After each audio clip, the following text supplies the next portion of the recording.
विधान परिषद निवडणुकीसाठी उमेदवारी अर्ज मागे घेण्याचा आजचा शेवटचा दिवस। बंडखोरी शमवण्यासाठी महायुतीच्या नेत्यांची कसरत। निवडणुकीच्या लढतीचं चित्र आज स्पष्ट होणार।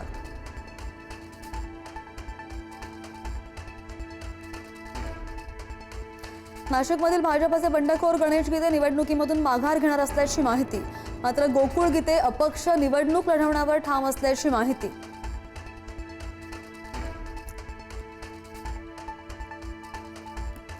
अब्दुल सत्तारांचा बंड अखेर शमलं। उपमुख्यमंत्री शिंदेंच्या मध्यस्थीनंतर सत्तारांचा बंड थंड। मुख्यमंत्री फडणवीसांनी सुद्धा सत्तारांना फोन केल्याची माहिती। सत्तार आज मुलाचा उमेदवारी अर्ज मागे घेणार।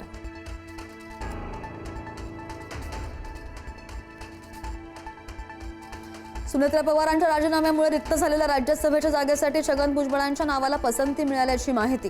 पक्षातील अनेक नेत्यांचा भुजबळांच्या नावाला पाठिंबा असल्याची माहिती।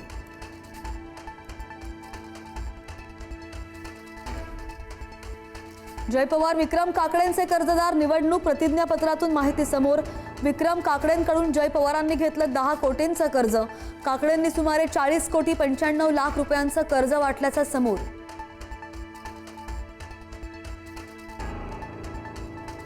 अंधेरी सबवेसाठी आता आदित्य पॅटर्न। अमित साटमांच्या पुढाकारानं 500 कोटींच्या टक्क्यांचा प्रस्ताव।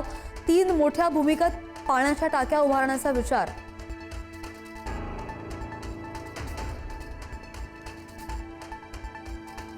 मान्सून आज केरळमध्ये दाखल होणार। हवामान खात्याची माहिती। तर कोकण, मध्य महाराष्ट्र आणि मराठवाड्यामध्ये आज पावसाचा अंदाज।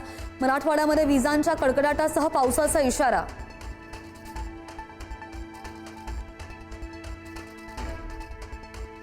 शासकीय कांदा खरेदीमधील अटी शिथिल। कांदा उत्पादक शेतकऱ्यांना मोठा दिलासा। उच्च प्रतीच्या कांद्यामध्ये 30% डाग आणि रंग बदल झालेला कांदा स्वीकारला जाणार।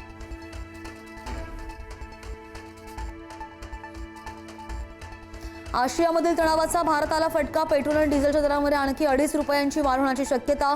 सरकारी तेल कंपन्यांचा वाढता तोटा भरून काढण्यासाठी इंधन महागण्याची शक्यता।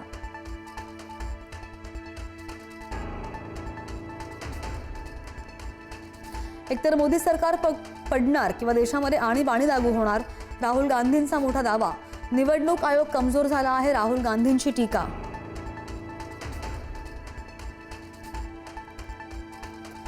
शालेय बसच्या शुल्कामध्ये 15% वाढ। स्कूल बस ओनर्स असोसिएशनची घोषणा। डिझेल दरवाढ, कर्मचाऱ्यांचा वेतन, वाहन देखभाल, विमा, टोल आणि इतर खर्च वाढण्याचा निर्णय।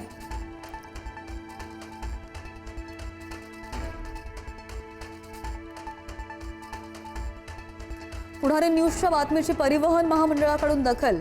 एसटी स्टँडवरील मोफत शौचालयांसाठी परिपत्रक जारी।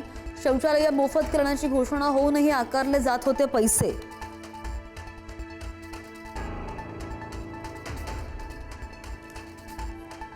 अमेरिकेचा भारतासह 54 देशांमधून होणाऱ्या आयातीवर 12.5% टॅरिफ लावण्याचा प्रस्ताव मान्य झाल्यास व्यापार संबंधांमध्ये नवा अडथळा निर्माण होणार। सक्तीच्या मजुरीवरून अमेरिकेचा निर्णय।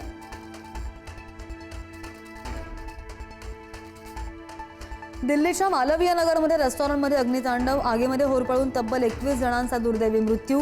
रेस्टॉरंट मालक लवकेश बजाज याला दिल्ली पोलिसांनी केली अटक।